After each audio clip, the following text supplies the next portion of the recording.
more can I say? Top Billin. Yo, Top Billin to ya. All right, college football fans, your boy the Underground King is back with just a little bit to whet your appetite. Even though I've gone primarily NFL, I can't totally leave my loyal college football fans out to dry. So I said I would concentrate on some of the bigger matchups this season and definitely make sure I get it to my people, right? Just a little bit of something to whet the appetite, and that's exactly what the Florida and Alabama game delivered, in my opinion. Now, I know going into the game, people were thinking Florida could not play with Alabama, and they were seeing the flaws in Emory Jones's game and all this and that. But guess what? The hacker, Dan Mullen, is in the building. And anytime he's in the building, man, you have to be prepared for him to do something special because he is a special offensive coach. He is one of the best out there. He doesn't get the type of credit that he deserves with the Lincoln Riley or Lane Kiffin, but to me, he's there because he can flip styles. And he cemented that last year, in my opinion, with the work that he did with Kyle Trask that looked so dissimilar from some of the stuff that he did before with Dak Prescott and these guys. Now he has Emory Jones in his back looking like that. He just goes by what his quarterback can do. So being able to flip styles like that is special to me, man. And I love me some hacker, and much respect to Alabama, obviously, right? I think they can and should win the national title, but Florida gave it to these boys and gave them a hell of a run. So I want to concentrate on the Florida offense and some of the stuff that he was doing with my man Fab Five Emory Jones, even though his time is running out pretty soon because your man Anthony Richardson is in tow and it looks like it's going to be his job. But at the very least, he showed himself. If he were to transfer to another school next season, he should be a hot commodity on people's lists here. Being able to understand your quarterback, I think Emory Jones throwing outside the numbers is the problem. But having him focus in the middle of the field, some of the stuff that they were doing with Kyle Trask, I think is right up in his wheelhouse. Now, we'll see once again, remember this right here? I did this all last year with these option routes from the tight slot. Normally it was Kyle Pitts. Get Kyle Pitts matched up on a linebacker or something, and it's trouble. Look at them catching Alabama pretty much in their, let me see. I would say it looks like they're in their nickel package here. So catching them in their nickel package, meaning the tight slot will be matched up with a linebacker. I love me some Henry To'o. Well, I don't know. I think he could be a little bit better, to be honest with you. I think he's kind of late to the dance on a lot of tackles and stuff. He will rack up a lot of stats, but how impactful are these stats? He's got some stuff to work on, but he's extremely talented. And I think he'll be on the NFL's radar, but obviously, if they're working with inside leverage here, you would shoot this to the outside. They're working with outside leverage, you would shoot it to the inside. However, on this one, it didn't matter. My man Ricky Wells here is shooting that bad boy to the inside, and that's right in Emory Jones' wheelhouse. Here you'll have a couple of hitches on the outside. You'll have your man Jacob, right? Jumping Jake Copeland getting vert here. And there's just a little bit of cheese right there. Keon Zipper on an out route. So you can see sort of a levels concept going on, but this is where the cheese is made. And I love this particular play. Love these option routes from the tight slot. See Emory on the pull. Can look it off. Look at that. Henry To'o. Right?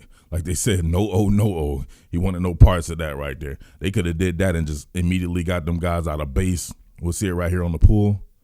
Emory not staring this one down because he trusts and believes he knows what can be open here. But listen, even with inside leverage here, he's able to get toe or to bite because it's just a bad matchup.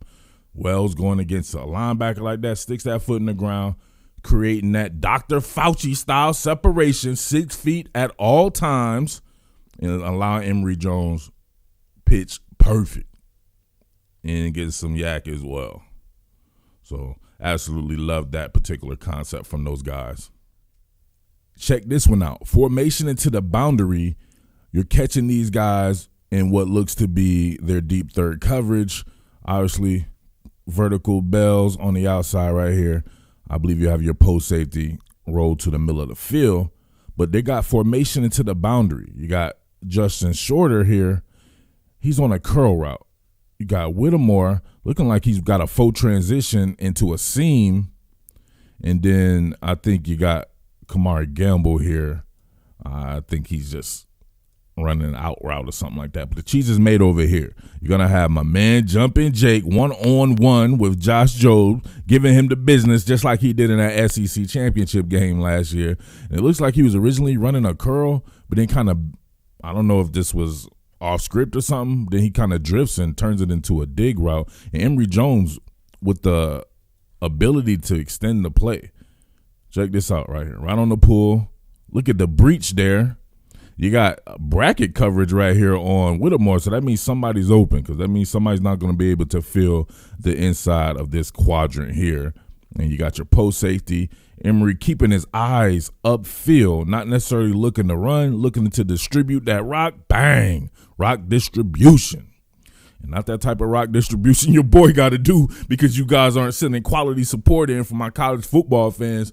Make sure you send your quality support in, man. I'm glad I went to the NFL where these people actually support the channel. You guys been here for college football years and years and rarely ever send support. NFL fans send it like you wouldn't believe. But back on this right here, check this out. Your man on the pool. Look at Jumpin' Jake, man. Jumpin' Jake is a damn animal, bro. I tried to tell you guys a couple of years ago it was stacked. The deck was stacked. Now it's pretty much his show here, and you can tell. Look at him coming up out of that transition. Got this man on lean, smooth criminal his ass. Look at him. Come on, how you get smooth criminal? You on lean and then you fall back, right? Fall back. Made that man lean back like Fat Joe in them. And then there you go. Look at the type of separation he's getting there. Good shit. Great shit from Emory and great shit from your man Jumpin' Jake. And obviously the hacker, Dan Mullen. Man, who thought of this shit? This freeze option is hard. You know who. The hacker, Dan Mullen. Check this out right here. Look at that little subtle freeze right there. That's straight messing people up like you wouldn't believe. I see them run this several times during the game. And initially, when Fab Five gets this on the pool, he's, I don't know, you can't really see it right there, but there's an initial just pause. You see it? Just pause right there. And my man, the edge contain is just losing his mind because it looked like it could be some type of power run. If you look at the blocking scheme, look like it could be a QB dive or something like that. He draws him in, and then he doesn't even really have to run much to get this pitch off. Look at that. Look at all that space and opportunity. And Malik Davis, my God, I always said this kid could be very good if he could put it together, get his confidence up, stop fumbling. And that's exactly what he's been doing because this man has been running very good. Malik Davis is so talented, man. I always believe he was one of the top 2 or 3 backs on the team, if not the top as far as talent goes, and I loving what I'm seeing from him this particular year.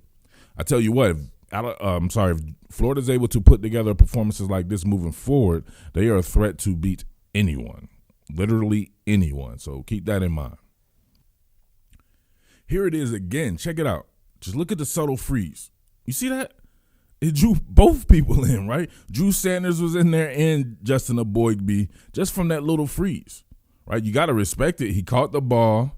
He's just sitting there. I don't know. It's just that deviation of rhythm there, I think, is just throwing people off right there. Let's look at it one more time, full speed. I love it.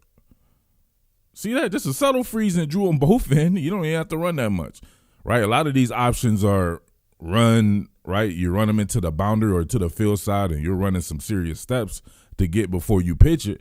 Man, it's 2 or 3 steps and he's already in the pitch. And, of course, Malik Davis doing his thing, running through arm tackles. Come on, look at that. Fertilizing a Aboigbe. Got DJ Dell on him, toe down the field, making a tackle. And then DJ Dell and him, and look at him, taking him for a ride, baby. Come on. That's some really creative football. So anybody remember my wheel route series breakdown last year here on the channel for Florida? Those guys were doing the most, especially against Georgia. They were killing those boys with the wheel route. Now, you know people are going to eventually adjust. But guess what? The hacker, Dan Mullen, always readjusts. Now he has something going on the backside or a layer to this particular wheel route here. So obviously they're working in the spread. You got Justin Shorter with a numbers grip here. He's getting vert. Jumpin' Jake here. I think he's just running a hook. Whittemore getting vert as well. But now you're working nub side. So you have Kamari Gamble here and Malik Davis. Of course, Davis on that wheel. But behind it now, he's putting something to make it more of a levels concept, and you'll have Gamble here. He's actually running a whip route. Imagine that, right? Throwing a whip in behind that bad boy and whipping your ass with it. Check it out. The wheel's not there. The whip can be there, right? You see that? Let's do it right here. Let's check out Gamble here coming off. So the edge contained here, right? He's going, Drew Sanders, he's going to end up on the running back, which will put your man Christian Harris here on Gamble. However, he's already out leveraged because this is going back to the outside, and he's already sitting on the inside with inside leverage. All Jones has to do is place it to where it needs to be, and he does that, even though Harris recovered really quick. Easy peasy. Easy peasy. And, of course, you got what's going on downfield if somebody is not on their P's and Q's as well. So starting to layer it up. Similar concept, just from a different structure. Now, check this out, right? You're in a constricted formation. You got these reduced splits. You're working into the boundary here. You got jumping Jay Copeland. This time looks like he's running a dig or just some type of in-breaking route. And then you'll have Justin Shorter here on an out and up. And you get front-facing play action and then a sprint out from Emory Jones just so the back can come out the backfield here and run that wheel. But then you'll still have something going on behind it. Of course, you got Whittemore here. I told you guys about him last year, man. Whittemore has some serious talent. He's getting vert. He seems to be the vert guy, the runoff guy a lot because he can't go downfield with the best of them. And then I believe you have my man right here coming, Zipperer, coming behind that wheel right here on a drag route. So there's the levels concept again with that wheel and drag. And you can see it all unfold here. The hacker's just toying with him. Look at this. Just toying with him. And it was a block and release, which makes it even – look at all that, right? That's split flow action. You got so many different layers. And look, each part of the field. You got something going on over here on the numbers with Justin Shorter and something going on with the wheel route outside the numbers as well. So they're spreading them out and then still being able to attack a couple of different ways there, just giving you a lot to think about as a defense. And you got the sprint out, front-facing play action fake, a sprint out. They pulled Ethan White as well, right? So looking like it could be virtually anything. But this is what really gets it right here. If you notice, Zipper here on Will Anderson, blocking, and then releases. And Will Anderson looked like he understood what was going on at first, but then he had to peek back there. He's like, I don't know what the hell is going on. The running back running there leaves him wide open. Look at that. Nothing but air, space, and opportunity. Your man to get down. Henry Told down the field again. You know the rest. Bang. Henry Told didn't actually make the tackle. Come on. I'm going to give him a pass. He's got some kind of thing going on with his arm, I remember from last game, though. But he's got to definitely get a little bit more efficient to me with his tackling. Here was an interception from Fab 5 that I don't think was his fault. I could be wrong on this. You guys will have to let me know. I know you guys keep up with the day-to-day. Maybe the hacker talked about it. But this miscommunication here with Henderson, I'm not sure it was his fault. I'm not sure if we saw much of Henderson the rest of the game either. So, but you'll get him here. This is man coverage. He runs an in-breaking route like he curled it. He curled it to the inside here. It was looking like Emory Jones was expecting him to go back outside. That's where he threw it at. His man coverage, you got To'o out here on Naquan Wright, so that signals that. And they're running some games up front here, and you get a breach from Richard Garage. Drew Sanders gets there, and he doesn't really have time to really do much of anything. But this is where this was going to go anyway, if you can see pre-snap, understanding what everyone is running. This was the correct read, but the miscommunication is what messed it up. Check it out. Got him going right there. That's the correct read. He just goes to the outside. Look at that. Had he gone inside, listen, had he gone to the outside here, maybe he's able to come back to the ball. If he had enough, and that's another thing. If he had enough time on this one without Drew Sanders bearing down on him, he could have probably hitched a couple of more times and then seeing what Henderson was going to do, but he had to let it fly, and Henderson went the opposite way of where he thought he was going to go. Let me know who that was on, but it was a clear miscommunication, not necessarily a bad read. We all know how vast Florida is with its counter concepts, very plentiful, and the hacker is adding on to that as well. As you get right here, you're going to get Pierce here with the counter action, but then it ends up being a sprint out. And then you have a looks like it would be a block and release, but you just get Gamble here coming out in space and allowing Drew Sanders to try to work backside. You know, he's going to get upfield, and then Christian Harris with the counter action, you know, he's going to approach that because they do that and they've been running the ball better. So you see it here. Counter action, sucks everyone up, pause, and then bang. Nothing but space and opportunity, man. When you're getting this damn wide open, somebody is scheming the hell out of the damn. And when you get this wide open, we know someone is scheming the hell out of these concepts, and we know who it is. All right, that's going to have to be it, man. You Gator fans and college football fans going to have to actually send in quality support to get the full gamut, because you guys are letting me down. And like I said before, you just never know what can happen on this platform, so that's why you got to support. People are asking me, what happened to the Anthony Richardson content that you did, the film study on Anthony Richardson? Well, as you can see here on the screen, this happened. Right, so this is something that I got the legal team on, and it happened because of the sports book that I was promoting. Obviously, I was approached by a sports book like I've been approached by tons of other companies to promote product, and I decided to go with this one for the first time. I usually just decline them and everything. These people showed me other people on YouTube that have been doing this for years, that people with significant channels, so I didn't think anything of it once I signed the contract. However, YouTube has something called regulated goods, where they have to vet online gambling sites and stuff like that, and obviously I would not think that these guys wouldn't be vetted, because they've already had guys on here doing this for years. I mean, literally doing this for years. So you see, I've only been doing it for a couple of months, and this happened to me. So that's why you got to make sure you send in your quality support. You just never know, right? Something like that happened. Get a damn community thing right here, and then of course they take the money and pull the video and everything as well. So these are the breaks, right? Always something, but man, imagine if that boy Anthony Richardson had played in this particular game with the type of efficiency and explosiveness he has in his arm. And I don't know, man, but he hadn't played a full game for us to know if he can sustain that, but I believe he could. So that makes the Gators scary, absolutely scary. Defense playing a little bit better. I wanted to kind of come back and do something on the defense. I don't know. I might just go on about my business, right?